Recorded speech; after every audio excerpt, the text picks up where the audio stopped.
ನೋಡ್ಬ ಇಲ್ಲಿ ನೋಡಿದೀನಿ ಬಿಡು. ಗೋಡೆ ಪಕ್ಕದಾಗ ನೋಡೋದು ಮುರಿಲಿ ಇಷ್ಟೇ ಇರೋದು. ನೋಡಿ ಫ್ರೆಂಡ್ಸ್, ಎಲ್ಲ ಸಿಂಕ್ ಹತ್ರ ಕೈ ತೊಡಕ್ಕೆ ಈ ಕೈ ತೊಡೆ ಸೇಮ್ ಮರಿ, ಇದು ಬರ್ರಿ. ಸೇಮ್ ಮರಿ ಸುಮ್ಮನಿರಲ್ಲ. ಇದೇ ಮರಿ ಸೇಮ್ ಓವರ್ ಆಗ್ತಾ ಇದೆ. ಸೇಮ್ ಇವನು ಹಂಗೆ ಏನ್ ಗೊತ್ತಿಲ್ಲ. ಅಲ್ಲಿ ಇದಕ್ಕೆ ಅವ್ರು ಹೆಂಗೆ ಅಂದ ಹೋಗಿ ಡಬ್ಬಕ್ಕೆ ಪ್ಯಾಕೆಟ್ ಸೇಮ್.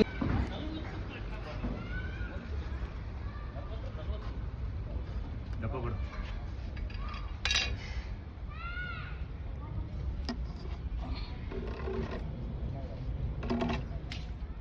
ಬೇರೆ ಡಬ್ಬ ಇಲ್ಲ ಸರ್? ಇಲ್ಲ ತಾಳಿ ಏನಾಗಿಲ್ಲ ಕೊಡಿ.